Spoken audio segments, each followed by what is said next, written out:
Magandang araw po sa inyo, Sir Blair. Lalong-lalo na po sa mga giliw ninyong tagapakinig at taga-suporta ng inyong YouTube channel.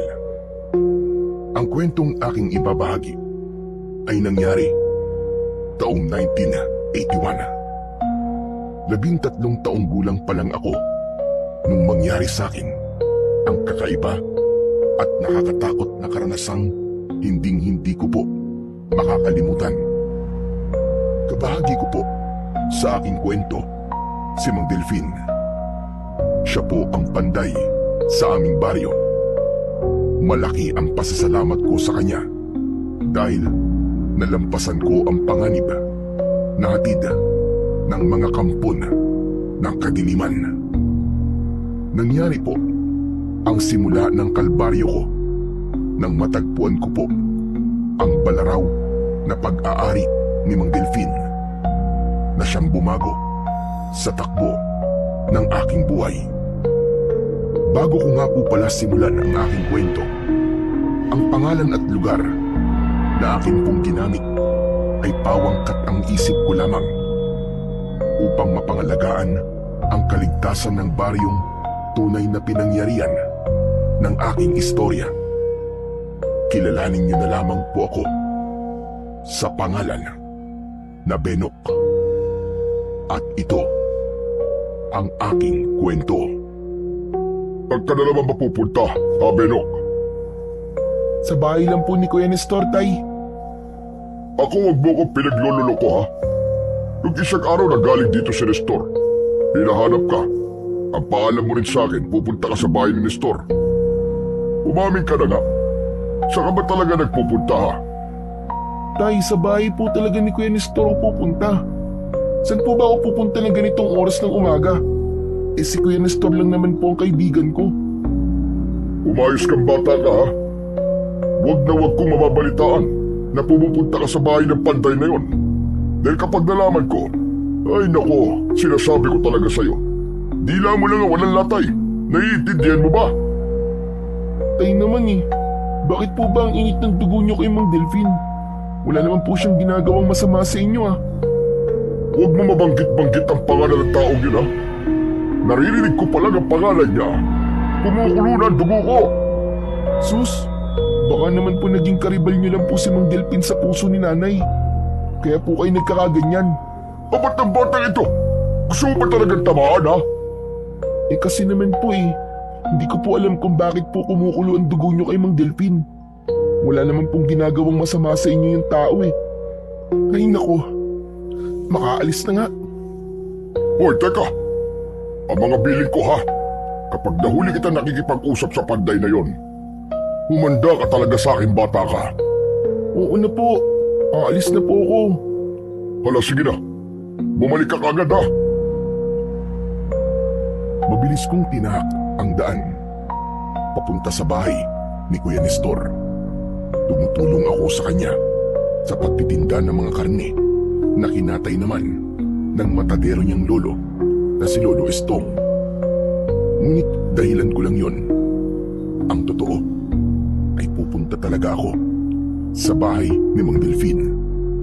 Siya talaga ang nagbibigay sa akin ng pera na akala naman ni tatay ay galing sa paglalako namin ni Kuya Nestor ng karne. Ngunit habang naglalakad ako, nakasalubong ko si Kuya Nestor. Edad 25 taong gulang na siya. Binata at masipag. May dala siyang 2 timba na may laman na karne ng baboy. Oh, ang aga mo yata, Benok, ah. Alam mo naman di ba kuya, kung saan talaga ako pupunta? Pambihira ka naman Muntik na akong mahuli ni tatay sa pagpunta mo sa bahay noong nakaraang araw. Teka, bakit yata sa tono ng pananalita mo sinisisi mo ako? Hinanap lang naman kita noong nakaraang araw dahil pinapapunta ka ni Lolo Estong sa bahay. Yun na nga ang dahilan, kuya. Kaya muntik na akong mahuli ni tatay. Kasi yung sinabi ko sa kanya, sa bahay niyo ako pupunta. Tapos bigla kang susulpot sa bahay namin. Hahanapin mo lang pala ako. Ay nako, hindi ko nakasalanan yun. Ang hirap kasi sa'yo. Nagsisinungaling ka. Kaya yan, palagi ka na lang nag-aalala na baka mahuli ka ng tatay mo. Ewan ko sa'yo, bakit ba kasi hindi mo nalang aminin sa tatay mo nang hindi ka napatago na pumupunta sa bahay ni Mandelpin? Ang labo naman niya, Kuya Nestor. Paano ko naman aaminin kay tatay ang mga pinagagawa mo? Sige nga. Marinig pa lang niya ang pangalan ni Mandelpin. Kumukulo na raw ang dugo niya dahil sa galit. Ay siya nga pala, kuya. Maiba tayo ng usapan. Kapag nagkita kayo ni tatay sabihin mo na lang, nasa bahay niyo ako Ay nako, pambira ka naman Ako na naman ang ginamit mong dahilan. Pinagsisinungaling mo ako dahil sa mga kalokohan mo. Itigil mo na to Huli na to. Hindi na ako papayag sa susunod. Dahil kapag may nangyaring masama sa'yo, ako ang malalagot Naintindihan mo ba? Oo, kuya. Pasensya ka na. Hala, sige na. Kailangan ko nang umalis. Kailangan ko pandalin to sa palengke. Sige, kuya. Salamat. Ingat ka. Abot tinga ang aking ngiti nang pumayag si Kuya Nestor. Hinatid ko muna siya ng tanaw bago ko nagpasyang maglakad. Pangarap ko talagang matuto sa pagpapanday ng iba't ibang klaseng patalim at sandata. Kaya kahit patago, ay gumagawa ako ng paraan para makapunta sa pandayan ni Mang Delfin. Bukod pa ron, iba ang saya na nararamdaman ko sa tuwing pinapanood ko si Mang Delfin sa kanyang ginagawa.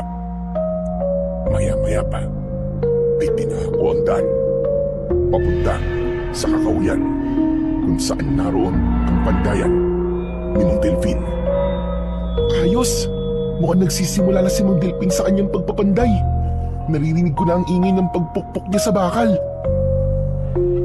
Inilinga ko muna ang aking paningin sa paligid bago ako tuluyang lumapit sa pandayan ni Mang Delfin.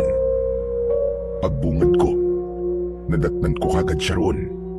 Pawisan ang kanyang muka dahil sa singaw mula sa init ng nagbabagang bakal. May nakasampay na panyo sa kanyang batok na paminsan-minsan ay ipinupunas niya sa kanyang pawis. Nang mapansin niya ako, tumigil siya sa kanyang ginagawa. Pagkatapos ay lumapit siya sa akin. Oh, Benok. Mukhang tinanghali ka yata ngayon Pasensya na po kayo, Mang Delfin. Tumakas pa po kasi ako kay tatay Hindi mo dapat tinatakasan si Karding. Hindi ka rin dapat nagsisinungaling sa kanya. Alam mo, Benok, baka yan pa maging dahilan ng ikakapahamak mo. Teka, bakit ka nga pala narito? Mang Delfin, gusto ko po talagang tumulong sa inyo Gusto ko pong matuto kung paano po magpanday. O sige, halika rito. Alalayan mo muna ako sa aking ginagawa at pag-aralan mo mabuti kung paano ako magpantay ng espada. Ito ang unang paraan para matuto ka. Dapat matyaga ka at handang magtiis sa mainit na singaw ng bakal. Ipinakita sa akin ni Mang Delfin kung paano ang magpanday ng itak. Kahit paulit-ulit ko na yung nakikita, hindi pa rin ako nagsasawa. Ilang linggo na rin ang lumipas. Magmula nang maging alalay ako ni Mang Delfin. Tagaabot ako ng mga bakal mula sa pugon. Halos magkulay kahil yun dahil sa matagal na pagkababad sa apoy. Kapag nailagay na yon sa sangkalan na bakal, sa kanya ihuhulma yun at wala nang tigil sa pagpukpok gamit ang maso hanggang sa mabuo na ang hugis ng itak. O sige, Benok, ikaw naman. Subukan mo magpanday. Talaga po? Ako naman po magpapanday. Tuturuan niyo po ako. Ano pa ba sa tingin mo ginagawa ko? Hindi ba't tinuturuan na kita? Sige po. Maraming salamat po, Mang Delfin. Wala, sige na. Gawin mo na. Maigpit dapat ang pagkakahawak mo sa pang-ipit ng bakal para hindi tumalsik. Pagkatapos, matiin naman ang pagpukpok mo sa bakal gamit itong maso. kailangan din ng malakas na puwersa. Sa una, sigurado magpapaltos ang palad mo dyan. Kaya dapat, kaya mong labanan ng sakit. Handa po talaga ako matuto, Mang Delfin. Kahit magkanda paltos-paltos pa po ang aking kamay. O sige, simulan mo na at panonoorin kita. Kapag nakabuo ka ng itak ngayon, bibigyan kita ng gantimpala. Ayos ba yun? Ayos na ayos po. Hindi mawala ang ngiti sa aking nabi dahil sa mga sinabing yon ni Mang Delfin. Lalo na nang hawakan ko na ang maso. Maraming beses na tumatalsik talaga ang bakal at tinatamaan ako sa binti. Ngunit hindi ko yun iniinda dahil alam ko pinapanood ako ni Mang Delfin. Kaya naman, hindi ko namalayan ng oras. Halos hindi ako makapaniwalang makakagawa kagad ako ng itak. Lumapit sa akin si Mang Delfin at tinignan niya ang talim ng itak. Aba, mahusay ang pagkakagawa mo nito. Kahit may konting uka sa talim, masasabi kong madali ka natuto sa pagpapanday. Konting pagpapakinis pa ng talim nito, pwede na itong may benta. Talaga po, Mang Delfin? Oo, Benok. Walang halong biro. Alam mo ba, nung nagsisimula pa lamang ako sa pagpapanday, abay hindi ganito kaganda ang nagawa ko. Ilang buwan pa lumipas bago pa ako natuto sa pagpapanday. Napakasaya ko po, Mang Delfin. Hindi ko po akalain na magagawa ko po ng maayos ang itak. Basta't ipagpatuloy mo lamang ang pag-aaral sa pagpapanday. Baka dumating ang araw, mas mahusay ka pa sa akin. O bueno, Benok. Nagawa mo naman ang maayos ang paggawa ng itak. Eto, tanggapin mo ang bayad ko. Naku, wag na po, Mang Delfin. Sapat na po yung pinuri niyo po ang gawa ko. Hindi ba't pumayag ka naman kanina? Nabibigyan kita ng gantimpala. Kaya huwag ka nang mahiya. Para sa'yo talaga yan. Pero, hindi naman po ako nagpapabayad, Mang Delfin eh. Kailangan mo itong tanggapin para meron kang maipakikita kay Karting. Gusto mo bang magkaroon siya ng hinala na tinutulungan mo ko? Siyempre po, ayoko. Kung ganun, tanggapin mo na itong pera para naman may dadail lang ka sa kanya kapag uwi mo. Mang Delfin? Bakit niyo po ba ako tinutulungan? Nakikita ko kasi ang sarili ko sa iyo nung kabataan ko. Alam mo, isa lang ang may papayo ko sa iyo.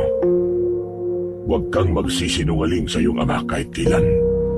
Lalo na ang tumakas at magpunta sa lugar na hindi niya alam.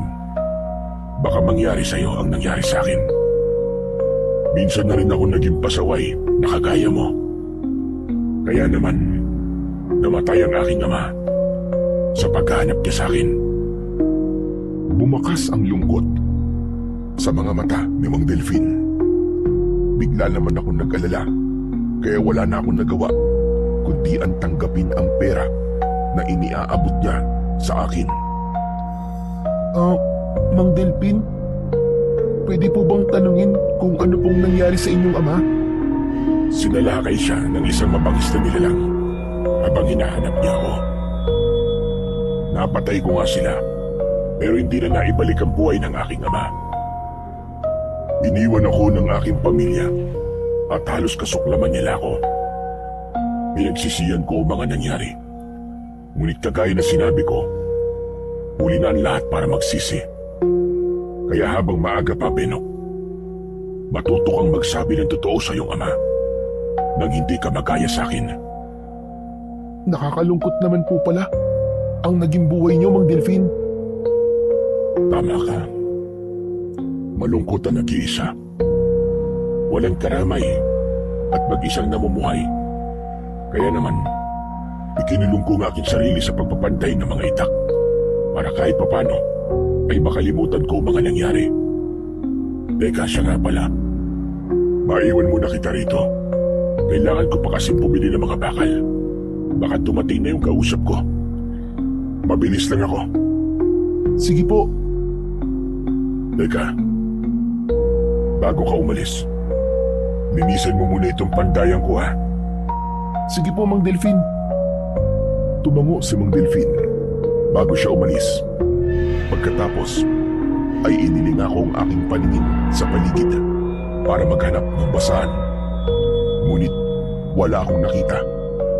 Kaya naisipan kong pumasok sa loob ng bahay ni Mang Delfin dahil katabi lang naman yon ng pandayan nito.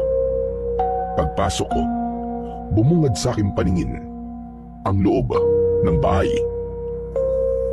Wow! Ang linis naman ng bahay ni Mang Delfin. Tsaka ang daming magagandang itak na nakasabit sa dingding na sawali.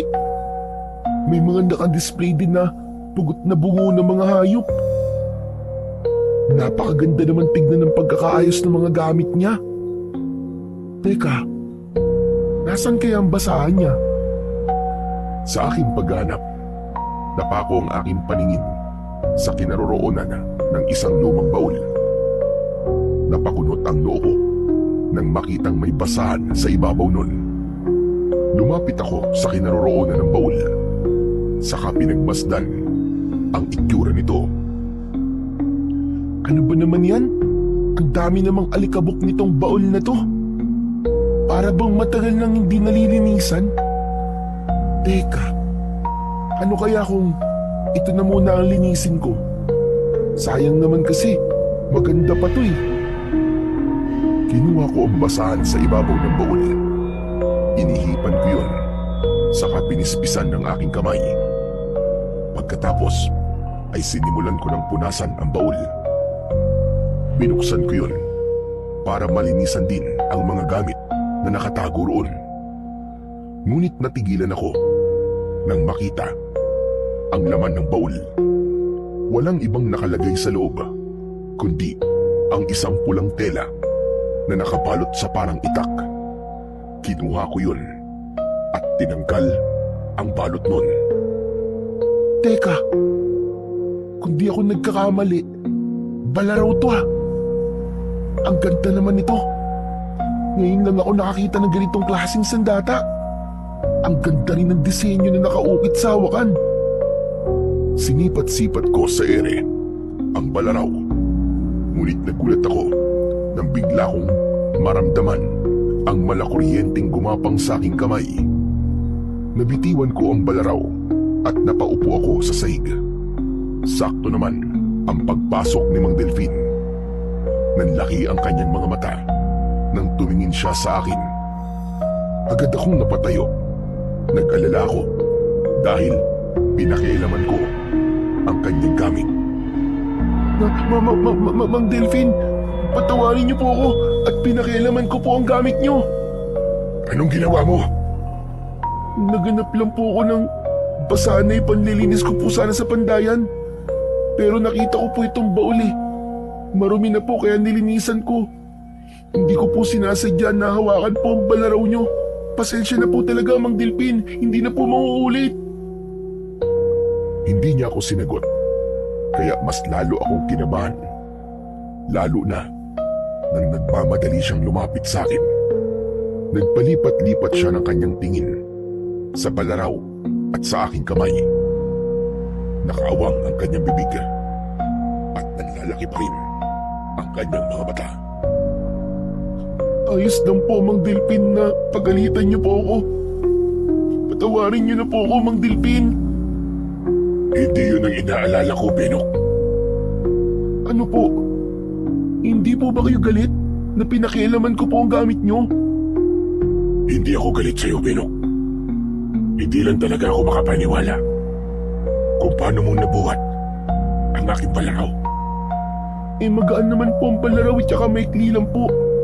Ito nga po, oh, ang gaan-gaan lang. Mas lalong bumakas ang pag-aalala sa mukha ni Mang Delfin. Naging balisa siya at panay ang sulyap sa akin. Benok, kakaiba sa lahat na sa datang yan. Matagal na panahon na yan na nakatago dyan sa baul. At walang sino man ang nakakabuhat sa balaraw. Kaya nagtataka ko kung paano mo ito nabuhat. Pero bakit naman po, Mang Delphin? Akala ko po, simpleng balaraw lang po yan. Ang sino mong magtatangka na hawakan ito ay napapaso ang kamay at hindi nabubuhat. Kaya delikado ang ginawa mo. Hindi ko po kayo naiintindihan, Mang Delphin. Yumuko si Mang Delphin at hinawakan niya ako sa tigkabilaan kong balikat. Makinig kang mabuti sa akin, Benok. Ang balaraw na yan ay gawa pa sa bumagsak na bulalakaw. Matagal na panahon na lumipas nang magamit yan ng isang pantay laban sa masasamang elemento. At ang pagkakabuhat mo sa sandatang yan ay nangangahulugan ng muling pag-asik ng lagim ng mga aswang. Ano po, Mang Delphin? Aswang po. Siya nga, Benok. Mga aswang. Kung nabuhat mo ang balaraw nang hindi ka napapasok, nangangahulugan na ikaw ang tagapagmana nito. Pero paano naman po yun nangyari? Isa lamang po akong ordinaryong bata. Dati ako mandirigmang kumakalaban sa mga aswang, Benok. Ang mga nangyari sa'yo ngayon ay palatandaan ng isang bagong tagapagmana ng balaraw laban sa kampon ng kadiliman. Muling sinulyapan ni Mang Delphin ang balaraw sa saig. Binitiwan niya ang aking balikat at tumingin sa akin ng mariin. Kung tama ang hinala ko, sige, hawakan mo ulit ang balaraw, Benok. Natatakot po ako, Mang Delphin eh. Nang hawakan ko po kasi ang balaraw kanina, para pong may kuryenteng dumaloy sa aking kamay. Huwag kang matakot. Gusto ko lang matiyak kung tama ba ang nakita ko kanina. Kung ikaw ba talaga ang bagong tagapagmana ng balaraw. Nag-alala akong lumapit sa kinaroroonan ng balaraw. Nanginginig ang aking kamay nang damputin ko yun. Nang mahawakan ko ang hawakan ng balaraw at nabuhat ko yun, biglang lumitaw ang nakakasilaw na liwanag, kasabay ng paghaba ng talim nito. Hindi ko na yun nabitiwan dahil wala ng sakit mula sa hawakan. Ang nararamdaman ko na lang ay ang malakas na enerhiya na bumabalot sa buo kong katawan. Nakangiting napasulyap ako sa gawi ni Mang Delphin. Diyos ko, bigla akong kinilabutan sa ginawa mo, Benok. Ikaw nga ang sunod na tagapagmana ng balaraw. Mang Delphin, tignan nyo. Humaba rin po ang talim ng balaraw. Hindi lang yung Benok. Lumiwanag pa ang talim at nabuhat mo. Yan ang patunay na ikaw nga talaga ang bagong tagapangalaga ng balaraw na yan. Kaakibat nito ang isang matinding responsibilidad. Nang marinig ko ang sinabi ni Mang Delphin, binitiwan ko ang balaraw nang bumagsak yun sa saig. Nagbalik ito sa dating sukat. Ano pong responsibilidad yun, Mang Delphin? Kung may bagong tagapagmana sa sandata, nangangahulugan na nakabalik na si Lizardo. Bumalik na ang hari ng mga aswang. At yun ang responsibilidad na haharapin ng isang bagong tagapangalaga. Sino naman po si Lizardo? Isang makapangyarihang hari ng mga aswang na nagbenta ng kaluluwa sa hari ng dilim. At tanging ang balaraw lang na yan ang makakapatay sa kanya. Magmula ngayon, ikaw na ang mag-aalaga sa balaraw at haharap kay Lizardo. Ayoko po, Mang Delphin. Ayoko pong tanggapin ang pagiging isang tagapangalaga. Natatakot po ako. Benok, tutulungan naman kita, kaya huwag kang mag-alala. Ayoko po talaga, ayoko. Sige po, uwi na po ako. Hindi ko pinakinggan ang iba pang sasabihin ni Mang Delphin. Tumakbo na ako palabas ng bahay. Magulo ang isip ko nang tinahak ko ang daan papunta sa bahay. Pagdating ko sa bahay namin, ay nadatnan ko naman si Lolo Estong. Kausap niya si tatay. Bigla akong kinabahan nang makita ang matanda. Dahil malalaman na ni tatay na nagsisinungaling ako sa kanya. Kaya nang makalapit ako sa kanila, ay magtatapat na sana ako. Pero naunang nagsalita si Lolo Estong. Oh, Bernok! Natapos mo na ba ang ipinagagawa ko, ha? Oo po, Lolo Estong. Tapos na po. Anak, ipagtimpla mo nga kami ni Tatay Estong ng kape. May kailangan lang kaming pag-usapan. Nagtataka akong pumasok sa loob ng aming kusina. Naramdaman ko, nahabol ang tingin ni Lolo Estong sa akin. Kaya naman, nang tignan ko siya, ay ngumiti siya at tumango. Naintindihan ko na kagad ang ibig niyang sabihin. Natimbirian na siya ni Kuya Nestor. Kaya naman, nakahinga ako ng maluwag. Nang matapos ako sa pagtitimpla, dinala ko ang kape kay Lolo Estong at narinig ko ang kanilang pinag-uusapan. Nag-aalala ko, Karding. Sa muling pagpapasabog ng minahan sa lupang akin sinasaka. Alam ko wala silang permit dyan. Malakas lang talaga ang loob nila dahil maimpluwensya ang kanilang padrino. Anong aksyon naman ang ginawa ni Kapitan sa reklamo niyo, Tatay Estong? Ay nako, maging si Kapitan yata ay mukhang nalagyan na rin ng pera sa kamay. Sukat pa namang sabihin sa akin na ang pakialaman ko raw ay ang pangangaso ko sa bundok at yun daw mismo ang totoong nakakapaminsala. Eh alam mo namang, Karding, di ba? Na matagal na akong tumigil sa pangangaso magmula na mangyari sa iyong ama ang trahedyang yun. Ayoko na pong pag-usapan pa ang tungkol sa bagay na yan. Kung balak niyo po na ipaalam sa kinauukulan ng hinaing niyo, tutulungan ko po kayo. Kung ganon, tutuloy na ako. Uubusin ko lang itong kape. Maraming salamat nga pala, Benok, sa kape. Walang anuman po, Lolo Estong. Pagkaubos ni Lolo Estong ng kanyang kape, ay biglang umalingaw-ngaw sa bundok ang sunod-sunod na putok ng dinamita. Natigilan si Lolo Estong at nag-aalala na napatingin sa gawi ni tatay. Talagang hindi sila tumitigil sa pagsira sa ating kalikasan. Ang dapat sa mga yan, isumbong na sa mga pulis. Mabibigo ka lamang, Kardeng. Bayad na nila mga pulis. Ay nako, makaalis na nga. At baka si Nestor makiusyoso na naman sa pagmimina. Baka pati siya ay madamay kung sakaling magkahulihan. Sige po, Tatay Estong. Mag-iingat po kayo. Nang makaalis na ang matanda, ay binalingan naman ako ni tatay. Seryoso ang kanyang tingin at sinuri niya ang aking muka. Bakit po, Tay? Kanina nang dumating ka, napansin ko na namumutla ang labi mo. Parang may kinatatakutan ka. Tumakbo po kasi ako, Tay. Nag-alala po ako kasi baka mapagalitan niyo po ako kapag hindi po kagad ako nakabalik. Ito nga po pala ang kinita ko kanina, Tay, habang kasama ko po si Kuya Nestor. Aba, malaki-laki ang pera mo ngayon ah. Akala ko ba konti lang ang kinatay na baboy ni Tatay Estong? Nag-extra po kasi akong magbuhat ng mga isda sa iba pong nagtitinda. Tamang-tama ito, anak. Paubos na ang nabili kong bigas nung isang araw. Tay, ano pong sadya sa inyo ni Lolo Estong? Seryoso po kasi ang pinag-uusapan niyo. Yun ba? Nag-aalala si Tatay Estong na baka masira nila ang lumang sementeryo.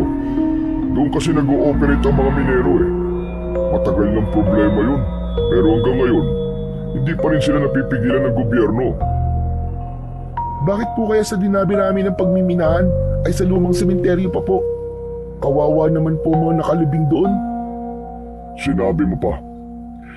Hala, sige na, pumasok ka na sa loob ng bahay. At ako naman ay magtutungo muna sa palengke para bumili na may ulam natin. Huwag ka nang aalis ng bahay ha, at walang tao rito. Opo, Tay. Masigla na umalis ang aking ama papunta sa palengke. Naiwan akong mariin na pinakikinggan ang ingay ng pagpapasabog ng lupa sa bundok. Akma sanang papasok ako sa loob ng bahay nang bigla kong naramdaman ang mahigpit na kamay na kumapit sa aking braso. Nang lumingon ako, nakita ko si Kuya Nestor. Habol niya ang kanyang hininga at pawisan ang noo. Oh, Kuya, bakit? Halika, sumama ka sa akin. Samahan mo ako. Titignan natin ang mga nagmimina sa bundok. Pero Kuya, binilinan po ko ni tatay na huwag umalis eh. Pambihira ka naman, oo. Ganyan ka ba magbayad ng utang na loob, ha? Alalahanin mo na kinakasabot ko pa si Lolo para sa'yo. Kaya halika na. Natatakot lang kasi akong mag-isa eh. Ano ba kasi ang gagawin natin doon, Kuya? Ano pa? E di maghahanap ng ginto sa mga tira nila. Naku, Kuya, hindi talaga pwede. Papunta ron si Lolo Estong, hinahanap ka niya. Huwag kang mag-alala. Nakasalubong ko na si Lolo. Halika na, bilisan mo na. Habang nagpapahinga pa ang mga minero. Kuya, pag nanakaw ang gagawin natin na yun. Bakit? Nakaw rin naman ang ginagawa nila, di ba? Tara na, pakulit naman ito, oh. Wala na akong nagawa nang hilahin ako ni Kuya Nestor papunta sa kinaroroonan ng minahan. Halos tumagal ng kalahating oras ang paglalakad namin bago namin narating ang kinaroroonan nun. Walang tao dahil nagpapahinga ang mga minero. Hindi binitiwan ni Kuya Nestor ang aking kamay hanggang sa pagpasok namin sa quarry. Kuya, huwag na tayong tumuloy. Natatakot ako eh. Sige, ganito na lang. Ako na lang ang papasok sa loob. May iiwan ka naman rito sa labas. Ikaw ang titingin kapag may taong paparating. Kapag may nakita kang minero, gumawa ka kagad ng ingay. Ayos ba yun? Oo na, sige na. Bilisan mo na lang, Kuya. Baka malagot ako kay tatay eh. Huwag kang mag-alala. Akong bahala sa'yo. Mabilis na pumasok si Kuya Nestor sa loob ng minahan habang ako naman ay naiwan sa labas.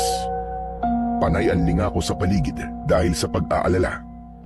Maya-maya pa ay nagulat ako sa galit na boses ni Lolo Estong mula sa aking likuran. Sinasabi ko na nga ba't dito kayo nagpunta? Lolo Estong, paano niyo po nalaman? Nakita ko kayong tumatakbo papunta rito. Lentik na batang yan. Ay, sinabihan ko na nga siya huwag pumunta rito. Isinama ka pa sa kalokohan niya. Ay nako, tatamaan talaga siya sa akin. Napilitan lang po akong sumama sa kanya, Lolo. Alam ko, dahil may utang na loob ka sa kanya. Kaya yun ang ginamit niyang dahilan para sumama ka. Hala, sige na, makakauwi ka na.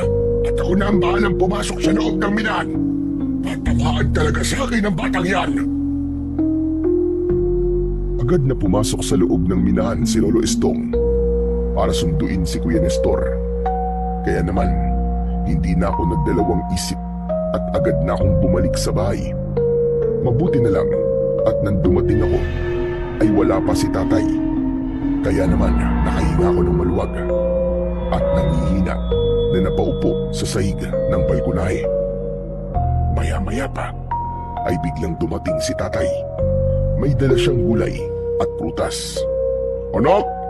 Oh, eto na ako! Linisan mo ang mga gulay at magluluto na ako, ha?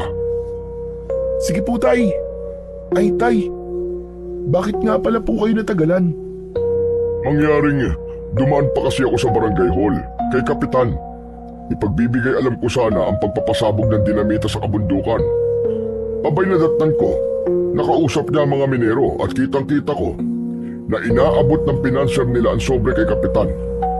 Talagang makapal ang muka at sinusuhulan pa ako ng pera. Sukat ba naman na sabihin sa akin na wala raw ako nakita? Ano ako, bulag? Ay nako, nakakadismaya talaga. Matagal na po yata na ganun ang ginagawa ni Kapitan, Tay. Nangangahulugan po na maimpluwensyang tao po talaga ang nagpapa-operate sa minahan.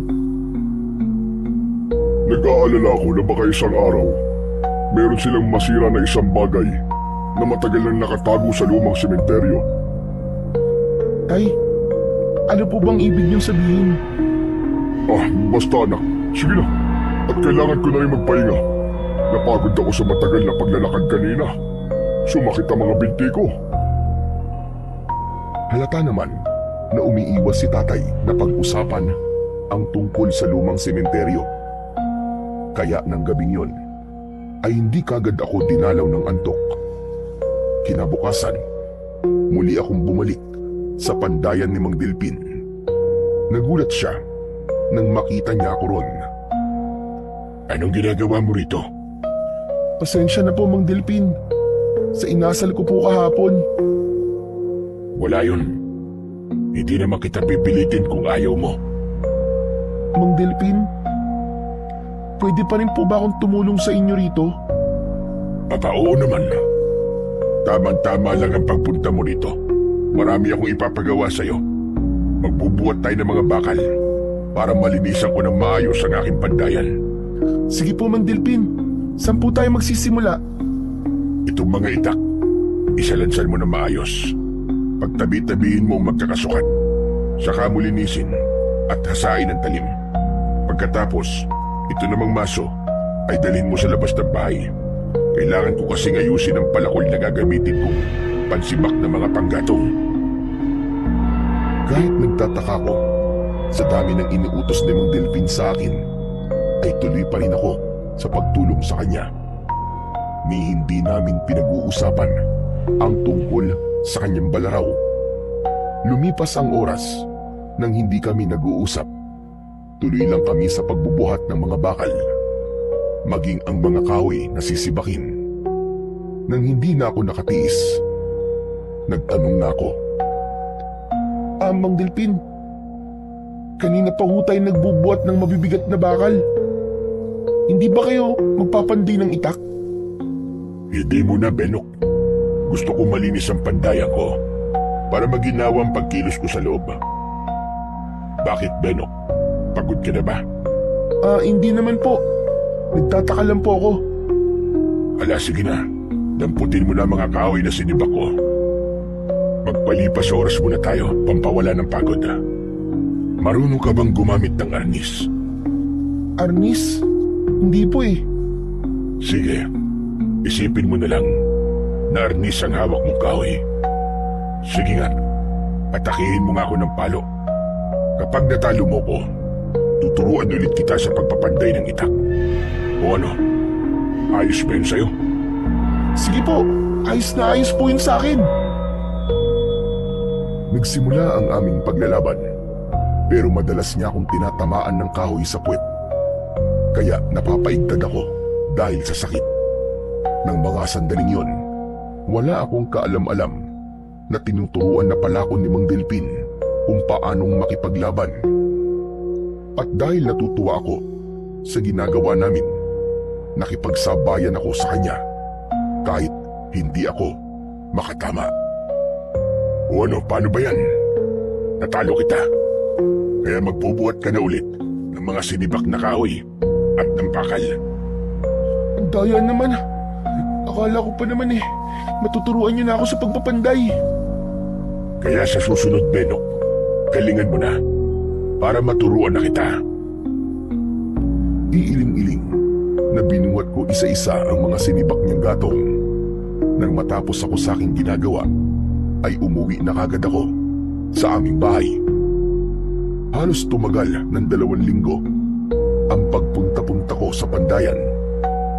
Tinuturuan naman niya ako sa pagpapanday, pero mas lamang ang pagbubuhat.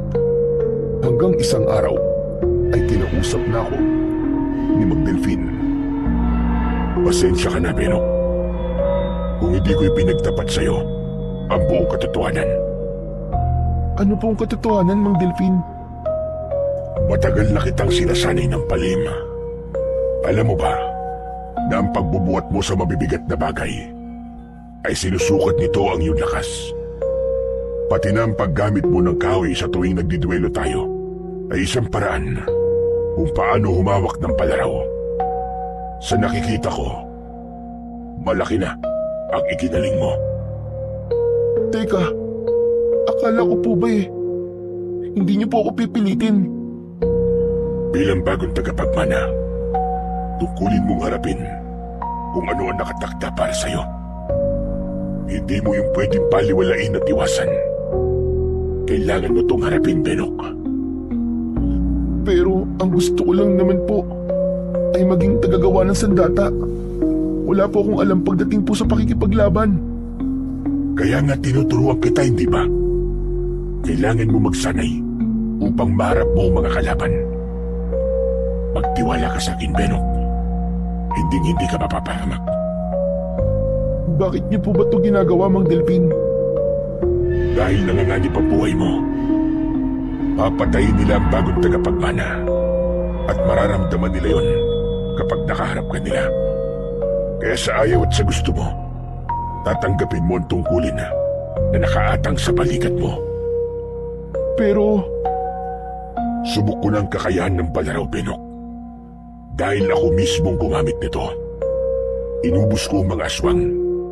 Napatay ko ang hari nila. At tumanggap ako ng papuri dahil doon. Itinuring nila ako na isang bayani. ang ibig niyo po bang sabihin? Sikat po kayo nun? Oo. Sikat ako, Mandirigma. Ang astig naman nun, Mang Delphin. Parang gusto ko na rin po maging kagaya niyo ah. Magiging kagaya kita kung tatanggapin mo ang iniaalok ko sa'yo. Hindi mo maaaring tanggihan ang misyon na nakaatang sa balikat mo, Benok. O ano? Handa ka na ba sa pagsisimula ng tunay nating pagsasanay? Sige po, Mang Delphin. Handa na po akong matuto sa inyo. Ang inaalala ko lang naman po ay si tatay. Medyo nakakalata na po siya. Lalo na po at matagal ko na rin pong hindi nakikita si Kuya Nestor. Siya po kasi ang kakampi ko kapag tumatakas po ako papunta rito eh. Ang Nestor ba na kaibigan mo ay madalas na pumupunta rito para sunduin ka? Opo, magmula po nang iwan ko siya sa minahan, hindi na po kami nagkita. Baka masama nga po ang loob niya sa akin eh, dahil sa pangiiwan ko po sa kanya. Nahuli po kasi kami ni Lolo Estong. Sa tingin ko, binagbawalan siya lumabas ni Tatay Estong. Huwag mo na siyang alalahanin. Ang inaalala ko ay ang galit ng tatay mo. Naku, mahusay naman po kayo sa pakikipaglaban eh.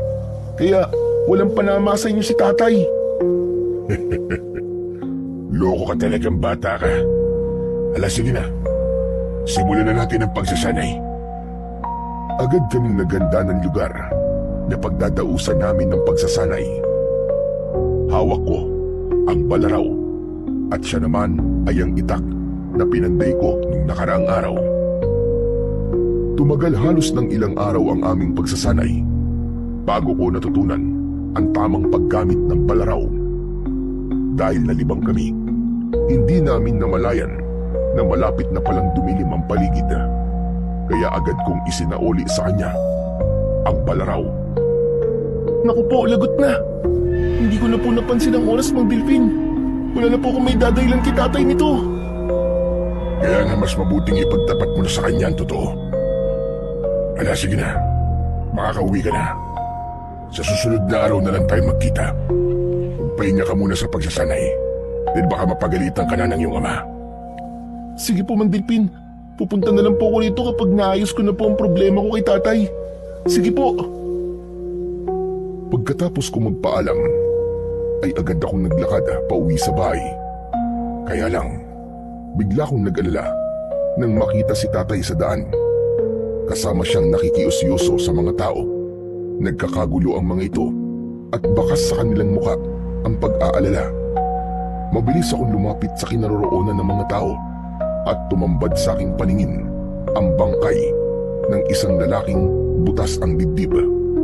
Dilat ang kanyang mga mata, laylay ang dila at ang kanyang leeg ay kulay ube na parabang sinakal ng maigpit.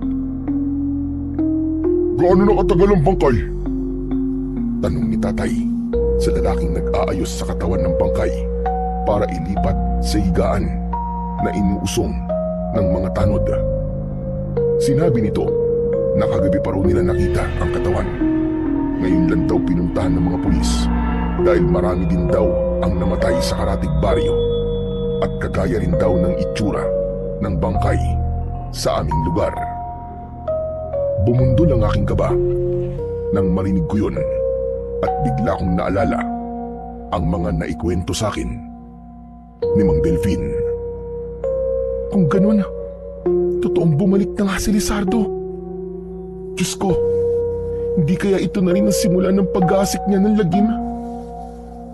Bulong ko sa aking sarili nang lumingon ang aking ama at nakita niya ako. Biglang dumilim ang kanyang anyo at lumapit sa akin. Dala ng kanyang galit, mahigpit niyang hinawakan ang aking braso. Lintik ka, bata ka! Saan ka ba nanggaling, ha? Aray ko po! Tay, nasasaktan po ako. Bitiwan niyo po ang braso ko! Nagmamasasaktan ka sa akin kapag hindi ka nagsabi sa akin na totoo. Saan ka nanggaling? Bakit ngayon ka lang umuwi? Kay Kuya Nestor po, Tay! Sinungaling! Doon na nga ako nanggaling kanina eh. At 2 linggo nang may sakit si Nestor. At 2 linggo mo na rin ako niloloko.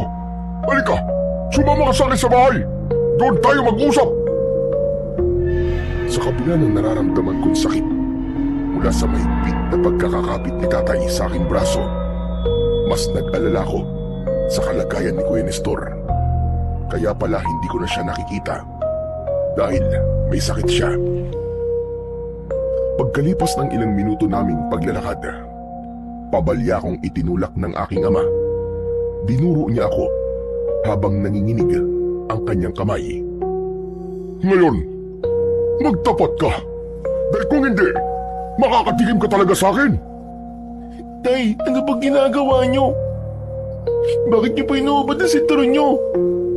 Kapag hindi mo sinagot ng tama ang itatanong ko sa'yo, matitikman mo ngayon ang galit ko. Ang ayoko sa lahat, yung niloloko ko. Hindi kita pinalaki para magsinungaling lang sa akin. Patawarin niyo ako, Tay. Ang totoo po kay Mang Delfin po ako palaging pumupunta. Ano? Anak naman ng 8 tipaklong, oo. Sa dinami-dami ng lugar na pupuntahan mo, sa pandayan pa talaga. Hala, sige, dumapa ka. Tay, nakikiusap po ako. Huwag niyo po akong paluin, masakit po yan eh. Mas masakit ang panlulokong ginawa mo sa akin. Binalaan na kita, pero ang tigas ng ulo mo. Sige, dumaba ka nang makita mo ang hinahanap mo. Halos patulak akong pinadapa ni tatay. Galit na galit siya at hindi niya pinakinggan ang paliwanag ko. Ganun talaga, mamarusa si tatay kapag napupuno na sa akin. Pero ngayon ko lang siya nakitang nagkaganon. Yun lang din ang unang pagkakataon na ginamit niya sa akin ang kanyang sinturon. Halos 5 palo ang tinamo ko mula sa kanya bago siya tumigil sa pagpaparusa. O ano? Siguro naman magtatanda ka na. Sa susunod na malaman ko pa na nakikipagkita ka sa lalaking yon, ibibitin talaga kita ng patiwarik. Ano po bang dahilan? At galit na galit po kayo sa kanya. Para saktan niyo po ako ng ganito. Basta, ayoko sa kanya. Wala na maraming tanong. Hindi mo siya dapat na nilalapitan. Delikado siyang tao at habulin ang kamalasan. Lahat na napapadikit sa kanya, napapahamak, namamatay at binamalas. Kaya kung ako sa'yo, makinig ka sa mga sinasabi ko. Pero Tay, mabuti po siyang tao. At isang sikat naman dirigmang pumapatay ng maraming aswang para ipagtanggol ang baryo ito. Kaya wala po ako nakikitang dahilan para layuan po siya. Wala akong pakialam sa kung gaano kabait ang tingin mo sa kanya. Basta para sa akin, isa siyang isinumpang nilalang. Baka hindi mo alam, nagkukunwari lang siya mabait. Pero sa huli, ipapahamak ka rin niya. Kaya magmula ngayon, hindi ka aalis ng bahay. Hindi ka na makikipagkita sa lalaking yun. Kapag naulit pa ito, sinasabi ko sa iyo, itatakwil kita. Itatakwil talaga kita, Benok. Tandaan mo yan. Bakit niyo po ba ako pinagbabawalan lumabas ng bahay? Nakita mo naman siguro kanina. Marami na natatagpo ang patay sa kakauyan. Kaya makinig ka sa akin. Kung ayaw mo masaktan. Pasigok-sigok akong umiyak nang iwan ako ni tatay sa loob ng aking silid. Ikinulong niya ako at mas lalong napuno ng katanungan ang isip ko. Napatingin ako sa nakabukas na bintana. Kaya nalaman ko na gabi na ng mga oras na yon. Yakap ko ang dalawa kong tuhod habang nakatingin ako sa labas. Maya-maya pa ay bigla kong naalala si Kuya Nestor. Kumusta na kaya si Kuya Nestor? Kailangan ko siyang makita. Tumayo ako at sumulyap sa nakasaradong pintuan. Maingat akong lumapit sa bintana. Pagkatapos ay nagpalinga-linga sa paligid ng bahay. Tamang-tama. Maliwanag ang sikat ng buwan. Kita ang daan papunta sa bahay ni na Kuya Nestor. Tsaka hindi rin ako hanapin ni tatay dahil ang alam niya, narito lang ako sa loob ng aking kwarto. Likas talaga sa akin ang pagiging matigas ang ulo. Kaya ng gabing yon, tumakas ako. Sa bintana ako dumaan. Maingat akong tumakbo papunta sa kakauyan. Halos mabingi ako sa lakas ng kabog ng aking dibdib.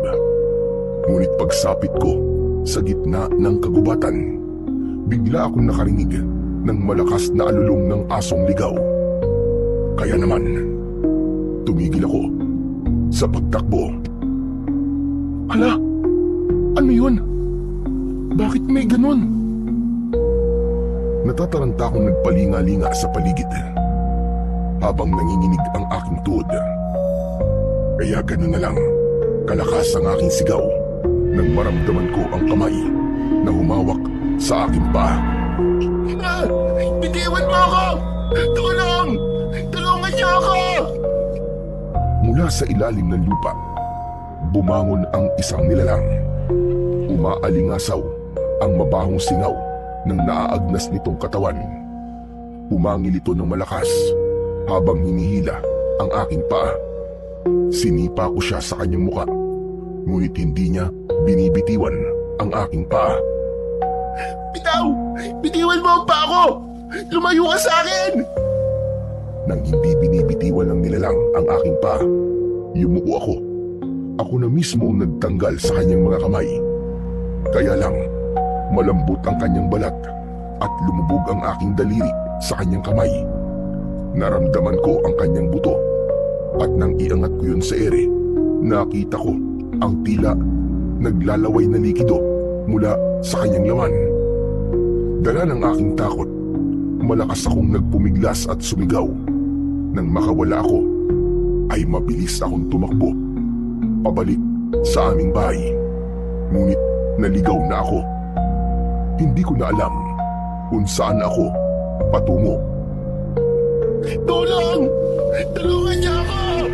Saklolo! Halos magpaekis-ekis ako sa daan para lang makatakas sa aswang.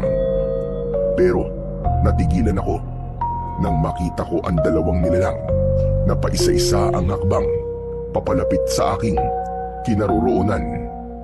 Umaangil sila.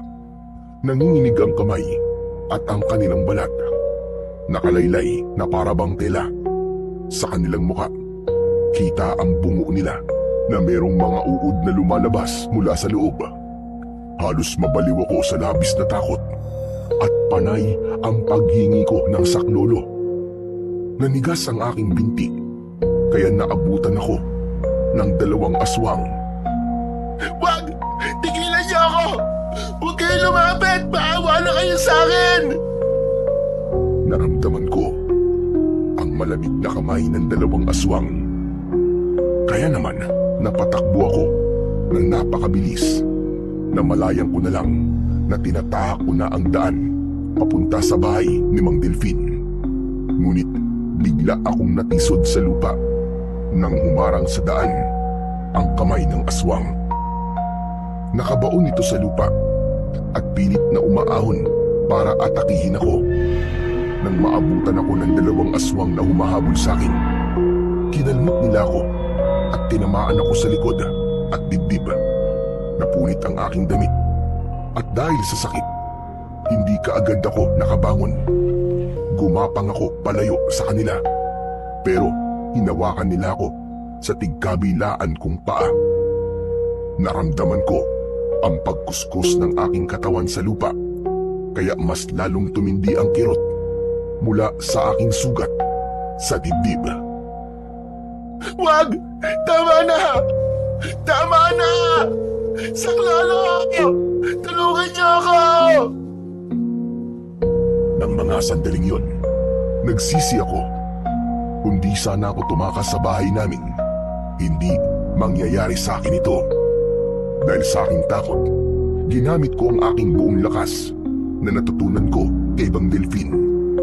Sinipa ko sila, kaya nakabitaw sila sa pagkakahawak nila sa aking paa. Nang makabawi ako ng lakas, nilapitan ko sila at binuhat. Ibinarag ko sila sa lupa at kumuha ako ng matulis na kahoy. Yun ang ginamit kong pansaksak sa kanilang katawan. Ngunit hindi sila tinatablan. Kahit tinuhog ko sila ng kahoy, hindi pa rin sila tumitigil sa paggalaw. Nang makahanap ako ng pagkakataon, mabilis akong tumakbo papunta sa bahay ni Mang Delfin.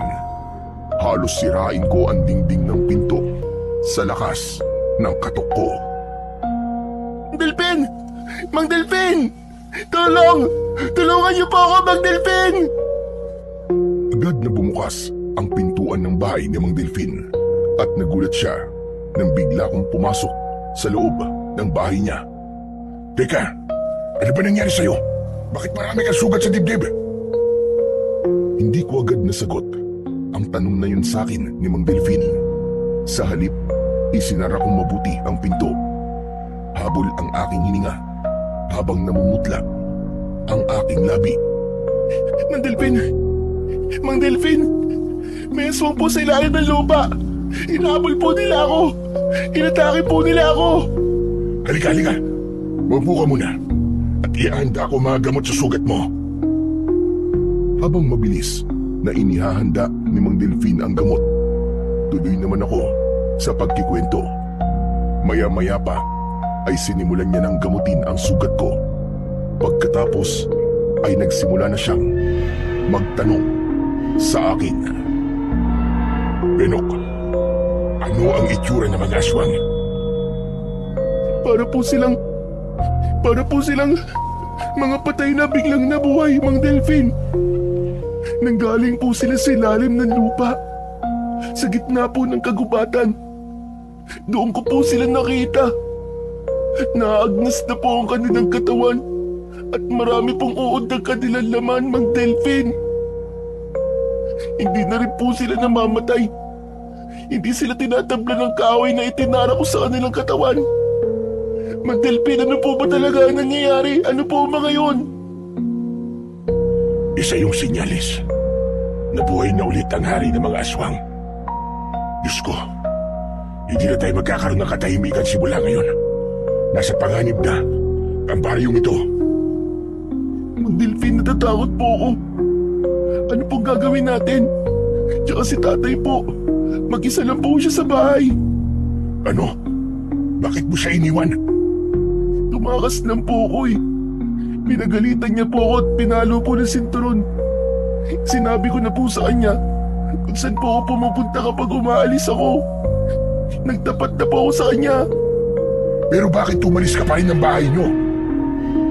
Bala ko po kasi sanang bisitahin si Kuya Nestor. May sakit daw po kasi siya eh. Hindi ko naman po akalain na may makikita po akong aswang. Aray, sobrang sakit po ng sugat ko, Mang Delphin. Huwag kang mag-alala. Kalmot lang naman yan. Mas delikado kung kinagat ka ng aswang. Oh, eto ang damit. Magpalit ka. Dahil kapag nakita yan ng iyong ama, tiyak na mas lalo siyang magagalit sa'yo. Kinuha ko ang damit na iniabot sa akin ni Mang Delfin. Saka ako nagtanong sa kanya tungkol sa mga nilalang na umatake sa akin. Mang Delphin, ano po bang klaseng nilalang ang mga aswang na umatake sa akin kanina? Amalanig ang tawag sa kanila. Ang mga aswang na muling nabuhay. Walang ibang sandata na makakapatay sa kanila, kundi tanging ang palaraw ko lamang. Kung ganun, ngayon na po ang simula ng pag-aasik nila ng lagim. Tumayo si Mang Delpin at bumakas sa kanyang anyo ang labis na pag-aalala. Oo, Benok. Kaya kailangan mo nang tanggapin ang palaraw. Dahil alam na nila na ikaw ang tagapagmana ng sandata. At kakailanganin na natin ng matinding paghahanda at pagsasanay. Pero paano po, Mang Delphin? Paano po si tatay? Kailangan ko siyang kausapin. Pero sa ngayon, magpagaling ka na muna na sugat mo. Kaya ko po, Mang Delphin. Kaya ko pong gawin ang pagsasanay natin kahit may sugat ako. Ito na po ang hinihingi ng pagkakataon. Sigurado ka ba, Benok? Tumango ako kay Mang Delphin. Kaya naman, nagmamadali siyang lumapit sa baul. Kinuha niya ang palaraw at iniabot niya yon sa akin. Magmula ngayon, hindi mo na iiwalay ang palaraw na to sa iyong katawan. Dahil nasa panganib ang buhay mo. Opo, Mang Delphin. Naiintindihan ko po. Nang gabing yun, ay nagsimula na kami sa pagsasanay ni Mang Delphin. Panatag ang loob ko dahil alam ko na hindi malalaman ni tatay ang pag-alis ko. Kaya namalayan ko na lang na sumapit na ang madaling araw. Wala na palang dapat alalahanin. Mabilis kang natuto sa paggamit ng palaraw. Sabi ko naman po sa inyo madali po ako matututo. Sige na, umuwi ka na. Ingatan mo ang palaraw. Ako nang bahalang kumausap kay Karding para matapos na ang pag-aalala mo. Ipagtatapat niyo na rin po ba sa kanya ang tungkol po sa balaraw? Oo, Benok. Dahil ayoko na nagsisinungaling ka pa sa kanya. Tatanggapin ko kung ano sasabihin niya. Panahon na para magkausap kami. Pagkatapos ko magpaalam kay Mang Delphin, tinako ang daan papunta sa bahay. Pero nagulat ako nang makitang bukas ang pintuan. Nag-aagaw ang dilim at liwanag, kaya bumundol ang kaba sa aking dibdib. Dahil kadalasan, tanghali nang nagigising ang aking ama, mas lalo ko nagulat nang makita ko si Kuya Nestor. Kagagaling lang niya sa loob ng aming bahay, kaya itinago ko muna ang balaraw sa aking bewang bago ko siya nilapitan. Kuya Nestor, akala ko may sakit ka. Anong ginagawa mo rito? Lintik na. Saan ka ba nanggaling ha? Kuya, nanggaling po ako sa bahay ni Mang Delphin. Akala ko may sakit ka. Kaya tumakas ako kagabi para puntahan ka.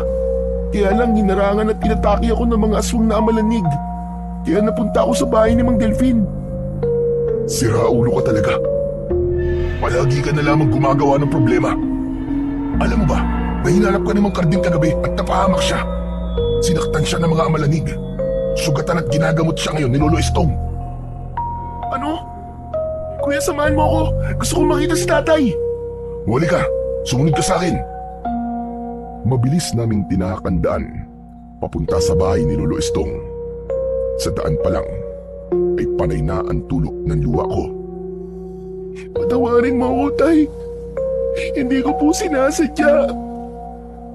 Walang mangyayari kung iiyak ka lang ng iiyak dyan. Bakit kasi tumakas ka pa? Napahamak tuloy si Mang Karding dahil sa'yo. Kumusta siya, kuya? Marami ba siyang sugat? Oo, mabuti na lang at kalmot lang ang inabot niya. Ang hirap kasi sa'yo, palagi ka na lang nawawala. Napapahamak tuloy ang mga taong nakakasama mo. Bakit, kuya? Nagtatanong ka pa? Nang iniwan mo ako sa minahan, nabagsakan ako ng bato. 2 linggo pala akong walang malay. Itong si Lolo naman, naging maigpit na sa akin. Hindi niya na ako pinapayagang umalis. Lalo na nang mabalitaan niya ang nangyari sa bangkay ng lalaki na tagpuan sa kakauyan. Pasensya ka na, Kuya Nestor. Kung iniwan kita doon, pinauwi kasi ako ni Lolo Estong eh. Ay nako, ano pa nga ba? Nangyari na. Oh, narito na pala tayo. Dala ng pagkasabik na makita ko si tatay. Nauna akong pumasok sa loob ng bahay ni Lolo Estong. Nakita ko ang aking ama na nakahiga sa katre at puno ng benda ang katawan. Nang makita niya ako, pinilit niyang bumangon sa higaan at galit na nagsalita. Nakita mo na kung anong kinailat na nakatigasan ang ulo mo? Saan ka nagpunta ha? Kay Delphine na naman ba? Opo, Tay. Patawarin niyo po ako. Hindi ko naman po alam na merong mga aswang na malanig sa baryo natin eh. Ang balak ko lang naman po sana ay bisitahin po si Kuya Nestor. Pilit na tumayo si tatay at lumapit siya sa akin.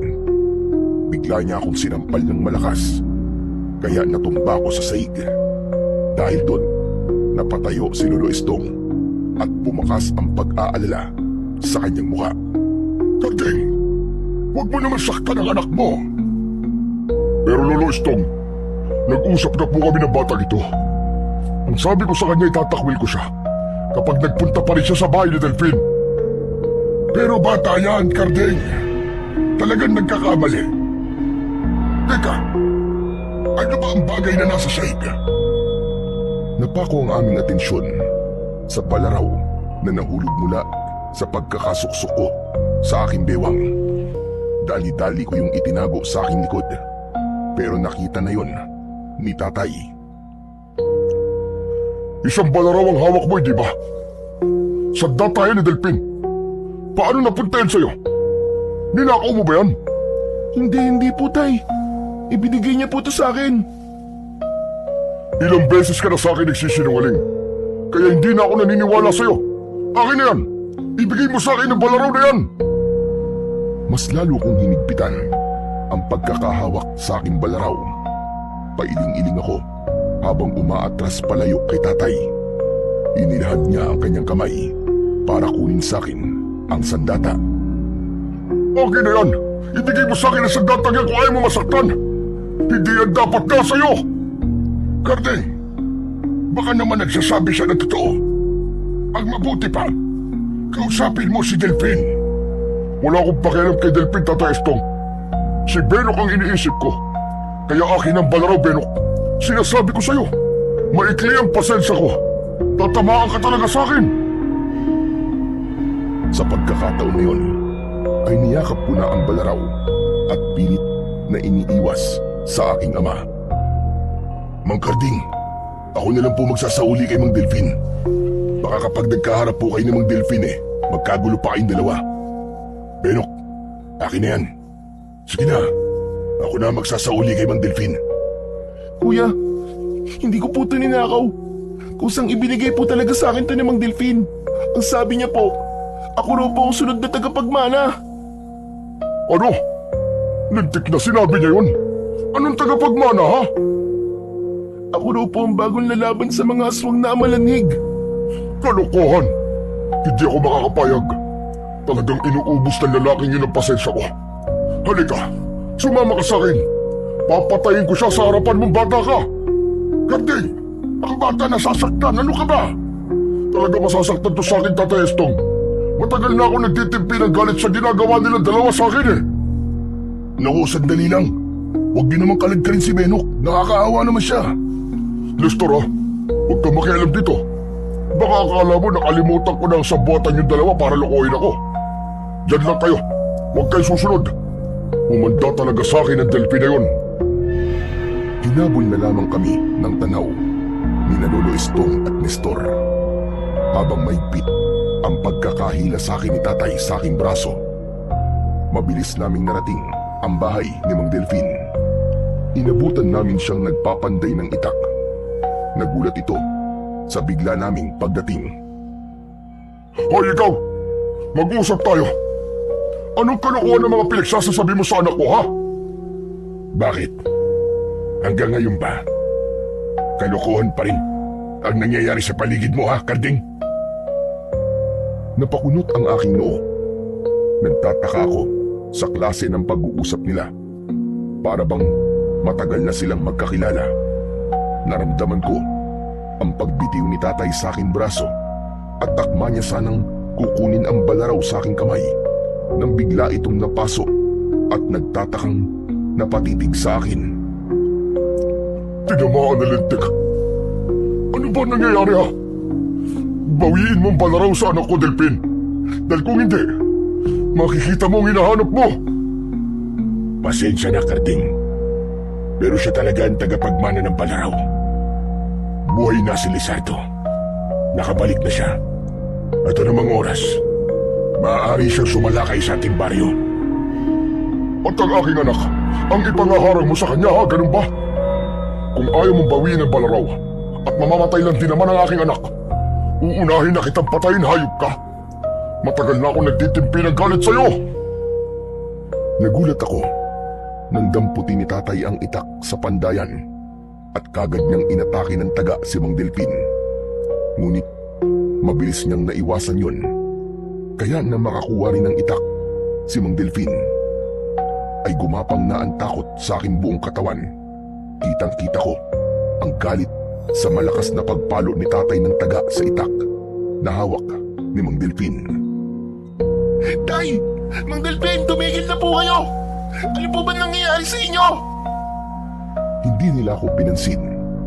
Tuloy lang sila sa pagpapalitan ng taga na hindi naman tumatama sa isa't isa dahil pareho silang magaling. Isang bagay na higit kong ipinagtaka dahil ang buong akala ko walang alam si tatay pagdating sa pakikipaglaban. Para siyang mandirigma na kasing husay ni Mang Delphin. Ngunit nang makita ko na nasugatan ni tatay sa balikat si Mang Delphin, bigla akong nag-alala. Kaya lumapit ako sa aking ama para awatin siya. Pero itinulak niya ako at patuloy siyang umatake ng taga kay Mang Delphin. Layuan mo ang anak ko. Kung ayaw mong pagpira-pirasuin ko ang katawan mo. Hindi ako natatakot sa iyo, Karti. Sinusunod ko lang kung ano ang nakatakda para sa anak mo. Kaya wala ka na magagawa. Tinanggap na niya ang responsibilidad. Nakita mo naman, hindi ba? Nabubuhat at nahahawakan niya ang sandata. Hindi ka kaya mo nun na sinubukang hawakan ng balaraw. At hanggang ngayon, nabigo ka pa rin. Kahit kailan, hindi ako magkakaroon ng interes sa isang bagay na sumira sa buhay ko. Kaya dapat sa'yo, mawala na rin. Kagaya ng pamilya ko. Pamilya mo? Pamilyang ipinagpalit mo? Sige, patayin mo ako kung kaya mo. Pero hindi ko babawiin ang balaraw kay Benok. Sa pagpapatuloy ng kanilang labanan, nagulo na ang pandayan. Kasing gulo ng isip ko habang pinapanood ko silang dalawa na naglalaban. Meron akong hindi alam sa totoong dahilan kung bakit ganun na lamang kalalim ang galit nila sa isa't isa. Pinagmasdan ko ang balaraw at wala na akong nagawa kundi ang gamitin yun sa kanila. Itinaas ko ang balaraw. Lumikha yun ng nakakasilaw na liwanag. Humaba ang talim nito. Saka ako lumapit at pumagitna sa kanilang dalawa. Iniharang ko ang talim ng balaraw sa dalawang talim na nagkikiskisan. Sabay angat ko para tumalsik ang kanilang mga itak. Nagulat ang dalawa sa ginawa ko. Sabi ko tumigil na po kayo! Para kayong mga bata! Hindi ko naiintindihan kung bakit kailangan nyo umantong sa ganito! Ano po ba nangyayari sa inyong dalawa? Pati palang paggamit sa balaraw na ituro mo na rin sa aking anak. Wala ka talagang kwenta. Ikaw ang nagtutulak sa kanyang kamatayan.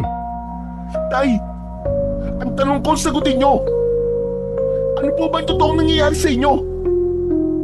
Sa tingin ko po, may malalim kayong ugnayan sa isa't isa. Kapatid ko siyang bunso, Benok. Patawarin mo ko. Hindi mo dapat nalaman ito dahil matagal na akong itinakwil ng iyong ama. Dahil ikaw ang dahilan kung bakit namatay ang ating mga magulang. Pati si Leti, na asawa ko, namatay rin siya dahil sa kapabayaan mo. Wala kang karapatang maging tagapagligtas ng baryo kung ang sarili mong pamilya ay pinabayaan mo. Kung ganon, ito po ang dahilan kung bakit ayaw niyo po akong lumapit kay Mang Delphin, Tay. Oo, tama ka. At hindi magbabago ang desisyon kong yun. Hindi na siya parte ng aking pamilya. Pero ako, hindi ka nawala sa isip ko, Karding. Kahit kailan hindi kita sinukuan. Wala akong kasalanan. Pareho tayong nawalan. Ang tangi lang na pagkakamaling nagawa ko ay ang tumakas na walang paalam sa ama natin. Yun ay para gampanan ng aking responsibilidad sa mga taong umaasa sa akin. Marami ka na ililigtas. Napatay mo si Lizardo, pero nawala naman ang aking pamilya. Kaya ang silbi ng pagiging mandirigma mo kung hinayaan mo mamatay ang mga magulang natin. Bumalik na si Lizardo. Buhay na siya, Karding. Buhay nang muli si Lizardo. Kalokohan. Sinasabi mo lang yan para tanggapin ng aking anak ang balaraw na yan. Ang mga aswang na umatake sa inyo, sila ang kampo ni Lizardo. Maaaring hindi ang katawan niya ang nakabalik, ngunit ang kanyang espiritu ay nagsimula na magkasik ng lagim. At ang pruweba ay ang pagkakabuhat ni Benok sa balaraw. Biglang natigilan ang aking ama sa sinabing yon ni Mang Delfin. Mukhang alam din ito ang tungkol kay Lizardo. Mas nagulat din ako sa aking natuklasan sa totoong pagkatao ni Tatay at Mang Delfin. Kaya siyang tagapagmana na sandata dahil nananalitay sa kanyang ugat at pagiging dugong pantay. Kusa siyang pinili ng balaraw at maluwag din sa dibdib ni Benok ang pagtanggap sa malaking responsibilidad na nakaatang sa kanyang balikat. Kaya wala ka nang magagawa kundi ang tanggapin ang nakatakda para sa kanya.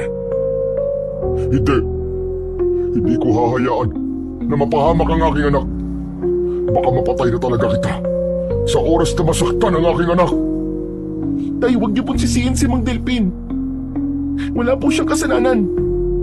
Ako po may gusto nito. Ibalik mo na ang balaraw sa kanya, Benok. Kung ayaw mong itakwil din kita, kagaya ng ginawa ko sa kanya.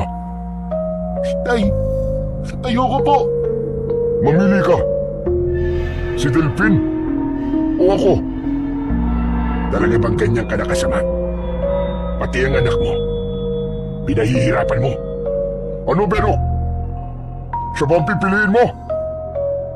Tay, alam niyo naman po kung gaano po kayo kaalaga sa akin. Patawarin niyo po ako, Tio Delfin. Ngunit, kailangan ko pong bitiwan ng balaraw. Malungkot akong napatingin na ngayon ay Tio Delfin ko na.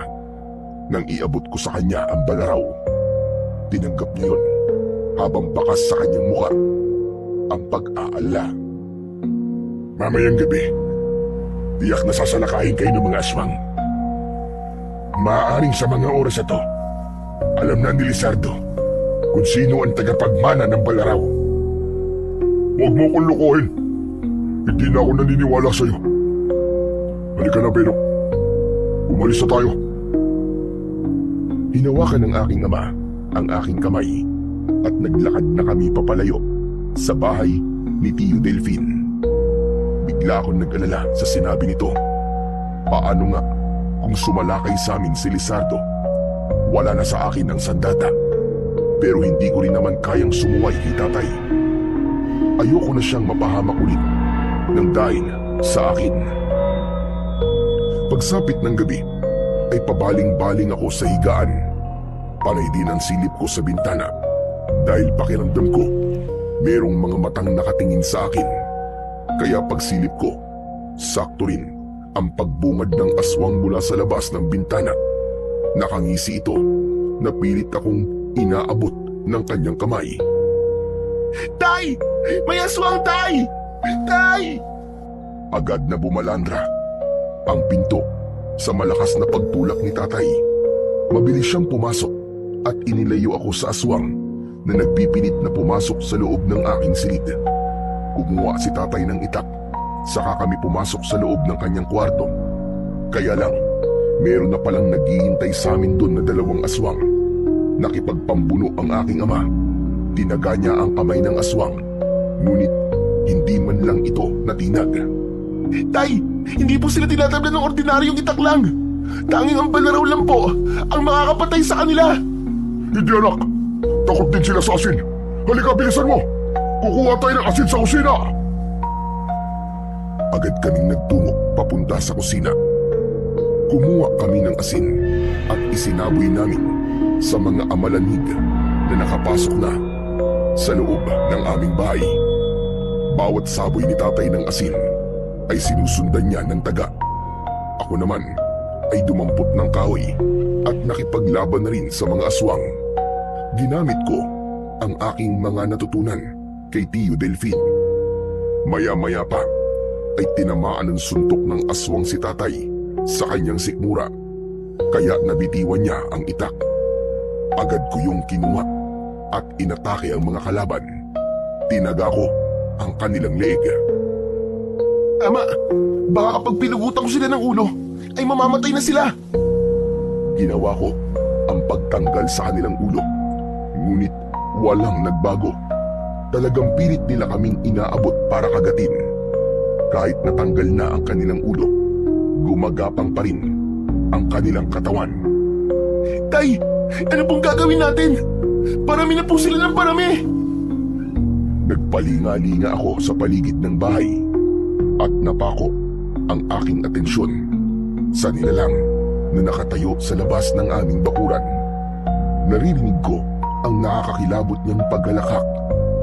May balabal siya na may hood, kaya hindi ko makita ang kanyang mukha. Pero napansin ko ang kulay pula niyang balat na parabang nagbibitak-bitak. May mga nakalitaw na kulay itim na ugat sa kanyang balat. Ay, tumayo po kayo. Nasa labas po si Lizardo. Ayun po. Nanghihinang tumayo si tatay at nanlaki ang kanyang mga mata nang makita ang nilalang sa labas. Sumenya si Lizardo sa mga tauhan.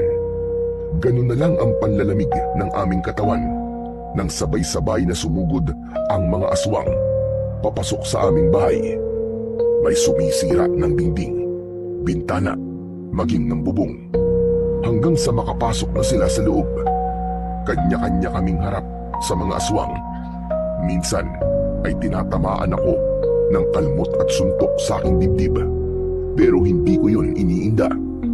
Sa dami ng kalaban namin, pakiramdam ko, katapusan na talaga namin ni tatay. Maya-maya pa, ay pasadsad na bumagsak sa sahig si tatay. Saktong pagbalandra ng pinto sa kusina, pumasok si Tio Delfin. Inihagis niya sa akin ang balaraw. "Benok, saluin mo!" Agad kong nasambot ang sandata. Kaya sakto sa paglapit ng dalawang aswang na amalamig sa aking kinaroroonan, ay sinalubong ko sila ng taga ng aking makapangyarihang balaraw. Tumama ang talim nun sa kanilang leeg. Nagulat ako nang sumabog ang kanilang katawan at naging buhangin. Nagtataka kong napatingin sa gawi ni Tio Delfin. Tio Delfin, bakit hindi sila nasunog? Naging buhangin po ang katawan nila. Dahil binabalik lamang sila kung saan sila nagmula. Maya-maya lang, magiging abo na sila at sasama sa hangin hanggang sa maglaho. Tsaka si Lizardo, narito siya. Mapanganib siya. Nilapitan ni Tio Delfin si tatay na hindi pa rin nakakabangon dahil sa tinamo nitong sugat mula sa mga aswang. Sa unang pagkakataon, nakita ko na tinanggap ni tatay ang inilahad na kamay ni Tio Delfin para alalayan ito. Itinayo niya si tatay saka lumapit sa akin. "Anak, tara na. Tumakas na tayo. Hindi mo pa kayang harapin si Lizardo." Sa muli kong pagtingin sa gawi ni Lizardo sa labas ng bahay, tinanggal niya ang kanyang hood. Lumantad sa aking paningin ang dalawa niyang mapulang sungay, berdeng mga mata at nakakakilabot na pulang mga ngipin. Ngumisi siya at dinuro niya ako na parabang hinahamon niya ako. Kaya naman, bigla kong naisip na tumalon sa bintana para harapin ng tuluyan si Lizardo. Hindi ako natatakot sa'yo! Tayo ang magtuos! Bago pa man ako makalapit sa kanyang kinaroroonan, sumalubong sa akin ang kanyang alagad. At bawat hakbang ko, iwinawasiwas ko ang aking balaraw. Marami akong napatay sa kanyang mga tauhan. Muli akong napatingin sa gawi ni Lizardo. Akma ko sanang lalapitan siya, pero mabilis siyang lumayo sa akin. Ibinalik niya ang kanyang hood, ngunit para bang nakita ko sa kanyang katauhan ang anyo ni Lolo Estong. Bago ito, tuluyang tumakas. Lolo Estong! Hindi maaari! Hindi siya yun! Imposible! Maya-maya pa ay naramdaman ko na lumapit sa akin sina Tatay at Tio Delfin. Tay, parang nakita ko po si Lolo Estong sa katauhan po ni Lizardo. Huwag kang maniniwala sa mga nakikita mo, Benok. Mas talasan mo ang pakiramdam mo sa nilalang na yon.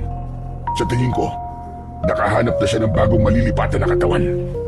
At nililito ka niya. Ano po ang ibig niyong sabihin? Hindi siya ganyang kadaling mahuli. Pinag-aaralan niya ang kakayan ng bagong tagapagmana. Kaya mag-iingat ka, Benok. Simula pa lang ito ng laban. Ang mabuti pa, sa bahay ko na muna kayo magpalipas ng gabi. Para na rin magamot ko ang mga sugat ninyo. Hindi na tumutol si Tatay nang sabihin yon ni Tio Delfin. Mabilis kaming nagpunta sa bahay nito. Kaya pagdating namin doon, ay mabilis din kaming ginamot ni Tio Delfin at pinag-usapan ang tungkol sa nakakatakot na kapangyarihan ng hari ng mga aswang na si Lizardo. Tanging ang balaraw lamang ang magagamit natin laban sa mga amalanig. Agasin, masasaktan lang sila pero hindi sila mamamatay. Kaya kakailanganin natin ng pagsasanay at tamang pagpaplano. Pero kuya, mahirap ang... Narinig mo ba yun, Benok? Tinawag akong kuya ng tatay mo. Opo, Tio. Pati sa akin ay napatingin si Tio Delfin. Maluwa-luwa siyang niyakap ako, maging si Tatay na kunwari pang hindi masaya sa muli nilang pagkakaayos na magkapatid. Hindi niyo alam kung gaano ko kasaya sa mga sandaling ito. Sus, kahit kailan talagang drama mo. Wala naman akong magagawa eh. Nandito na to. Tsaka iniligtas mo kami kanina eh. Siyempre naman, hindi ko hahayaan na may mangyaring masama sa inyo. Siya nga pala, maiba ako ng usapan. Ang mabuti pa, magpanday tayo ng itak na gawa sa tanso. Di ba ikaw, Karding? Magaling gumawa ng itak na gawa sa tanso. Pambakal lang ako eh. At sabihin mo, tinatamad ka na naman. Natural, panganay ako, di ba? Kapag tinatamad ang panganay, ang bunso ang gumagawa. Ay nako, hindi pa rin nagbabago. Mautak pa rin hanggang ngayon. Nang gabing yon, ay nanood ako kung paanong gumawa ng itak ang magkapatid. Walang mapaglagyan ng saya ang nararamdaman ko ng mga sandaling yon.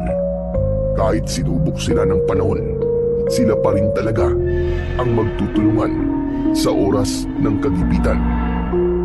Pagkalipas ng ilang oras, natapos ni Tatay ang itak na gawa sa tanso. Ibinigay niya yon kay Tio Delfin. Oh, Kuya Delfin, ikaw nang gumamit niyan. Ako na lang sa itak. Ako na lang ang magiging alalay niyong dalawa. Salamat, Karding. Pangako, hindi ko hahayaan na mapahamak si Benok. Huwag kang mangako, kuya. Ang gusto ko, pareho kayong ligtas. Pagsapit ng umaga, ay nagkaroon kami ng hindi inaasahang bisita. Si Kuya Nestor. Sobra ang pag-aalala nito nang malaman ang nangyari sa amin. Mabuti naman pala at walang nangyaring masama sa inyo. Wasak na wasak ang bahay nyo at parang dinaanan ng malakas na bagyo. Kuya, bakit ka nga pala naparito? Si Lolo Estong kasi, kagabi pa siya hindi umuwi eh. Nagkatinginan kami ni Tatay. maging ni Tio Delfin. Hindi ko alam kung dapat ko bang sabihin kay Kuya Nestor ang nakita ko kagabi. Kaya lang, pinigilan ako ni Tio Delfin sa pamamagitan ng pagpisil niya sa aking kamay. Kagabi, may mga aswang na sumalakay sa bahay ni Benok. Nag-aalala ako, Nestor, na baka nasa panganib din ang lolo mo. Diyos ko, anong gagawin ko? Tulungan niyo po ako, Mang Delfin. Kuya Nestor, wala ka ba napapansin na kakaiba sa kilos ni Lolo Estong? Bakit, Benok? Ano bang ibig mo sabihin? Wala naman. Nag-aalala lang ako. Nitong mga nakaraan na araw, napapansin ko kasi na palagi siyang nawawala sa kanyang higaan tuwing gabi. Iniisip ko na lang na baka naiinip siya, kaya nangangaso siya sa gubat. Nagkakamali ka, Nestor. Matagal nang hindi nangangaso si Tatay Estong magmula nang mamatay ang kaibigan niya. Natatay namin ni Kuya Delfin. Oh, ama niyo? Ibig sabihin magkapatid kayo? Oo, Nestor. Ganun na nga. Kaya pala maganang loob sa inyo ni Benok, Mang Delfin eh. Mang Delfin, tulungan niyo po akong mahanap si Lolo. Sige, Nestor. Kami ang bahala. Magtatanong-tanong kami sa mga kababaryo natin at baka nakita nila si Tatay Estong. Kuya Nestor, ako naman ang sasama sa iyo sa paghahanap sa kakahuyan. Maraming salamat, Benok. Tunay nga kitang kaibigan. O paano, tara na. Simulan na natin ang paghahanap kay Lolo. Sige po, Tay. Mauuna na po kami ni Kuya Nestor. Mag-iingat kayo. Huwag kayong magpapagabi sa daan. Susunod kami kaagad kapag nakabalik na kami. Salamat po, Mang Delfin.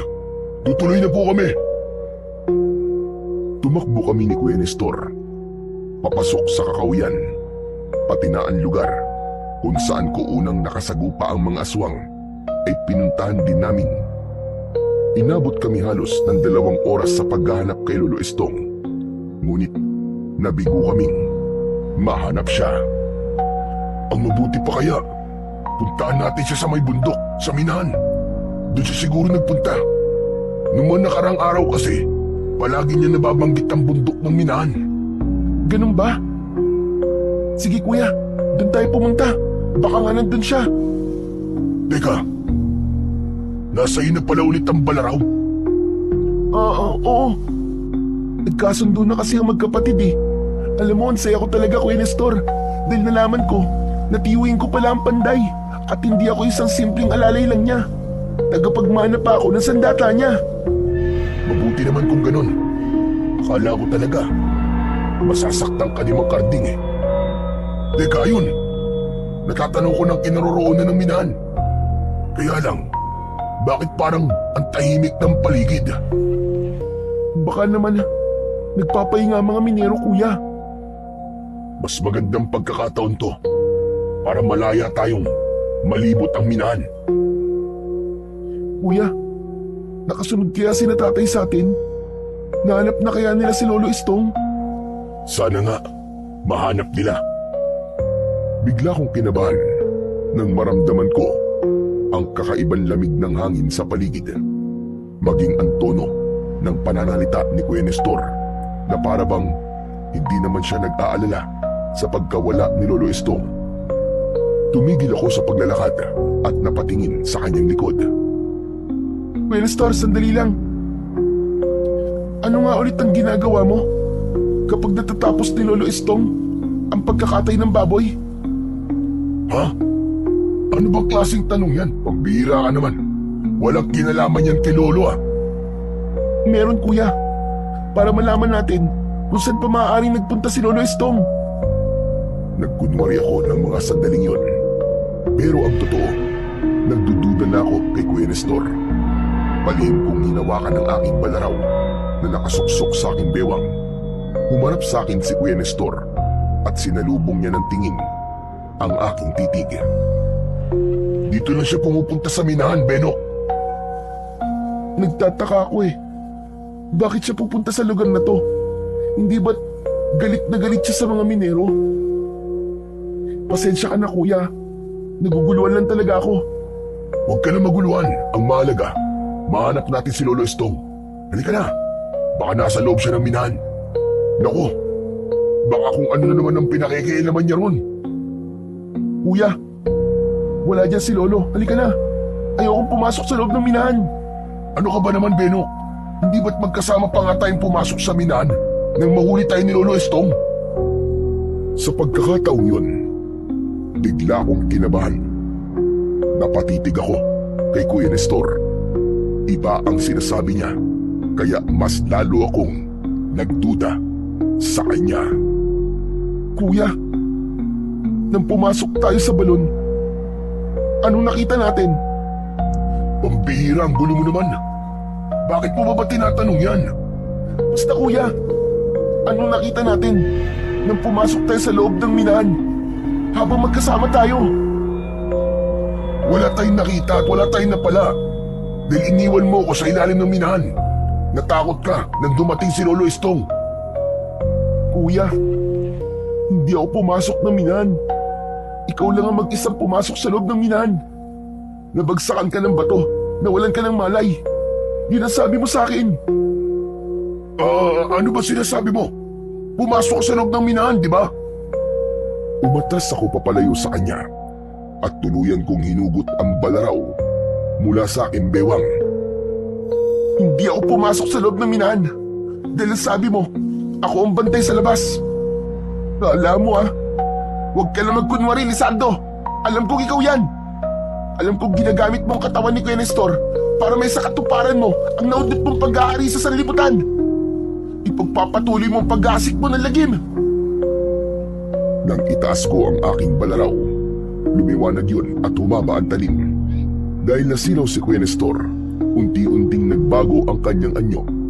Umalakhak siya ng malakas habang umaangat ang alikabok sa kanyang paligid.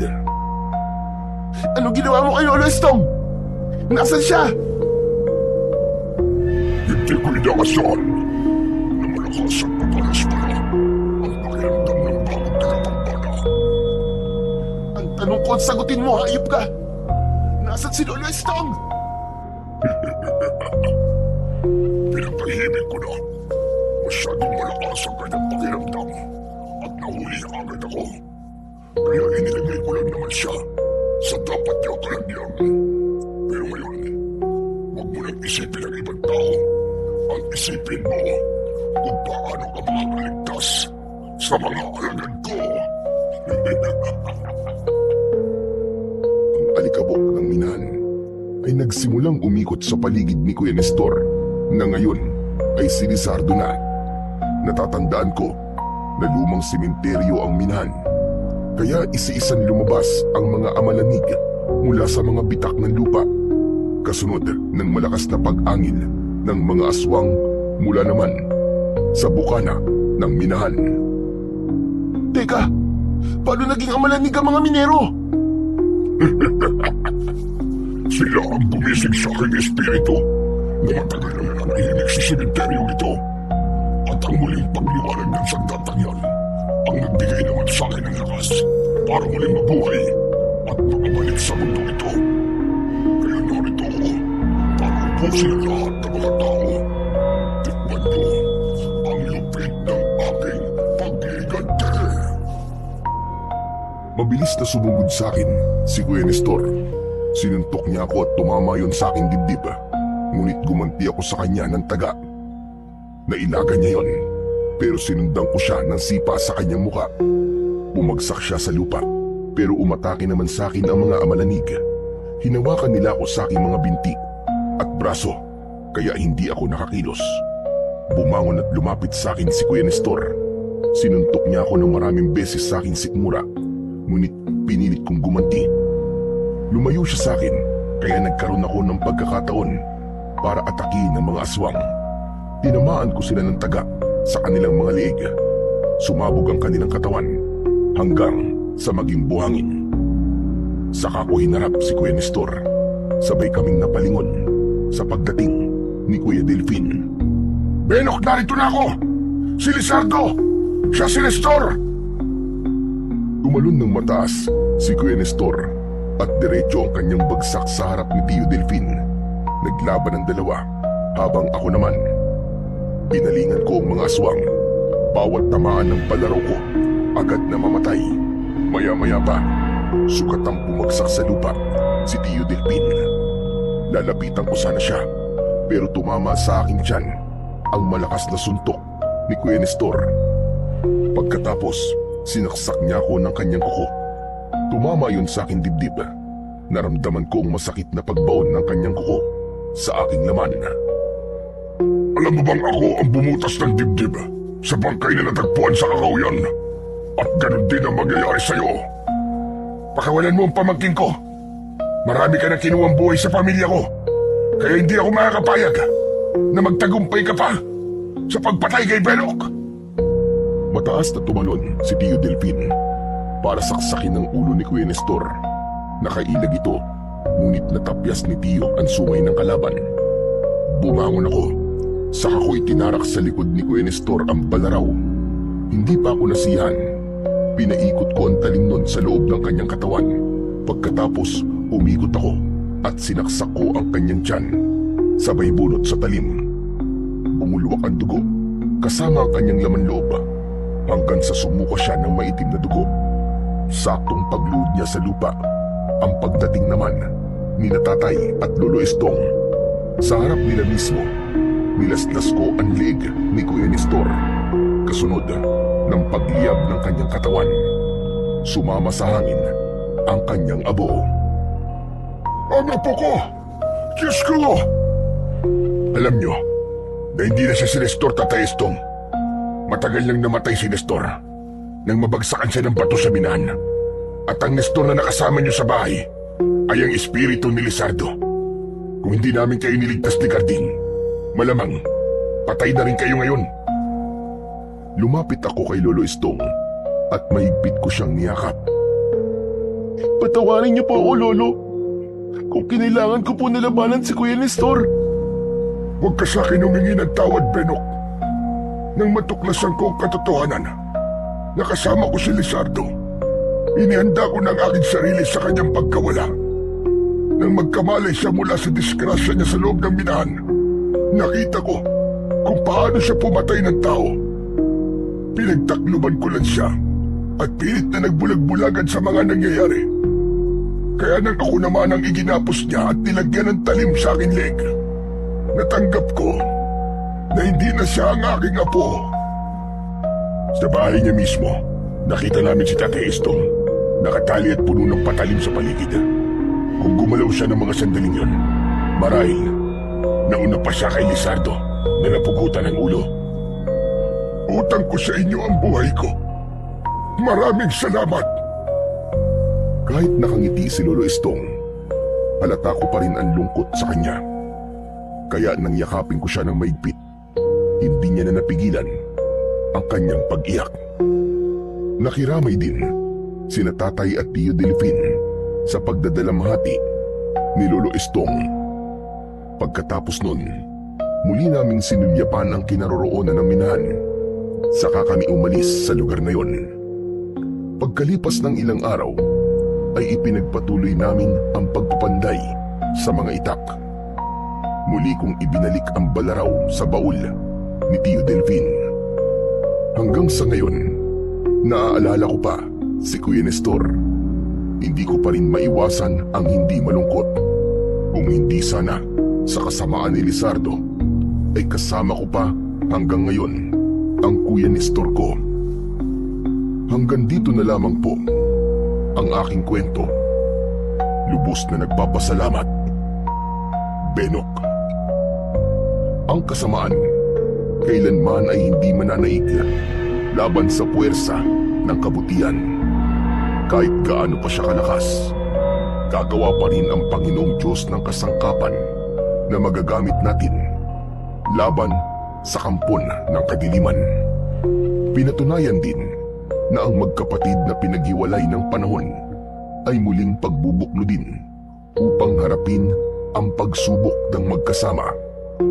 Ipinakita rin na ang pagsisinungaling ay walang mabuting maidudulot sa mga taong nagmamahal sa atin ng lubos. Dahil ang taong nagsisinungaling kailanman ay hindi magiging tapat sa kanyang sarili at habang buhay nahahabulin ng katotohanan.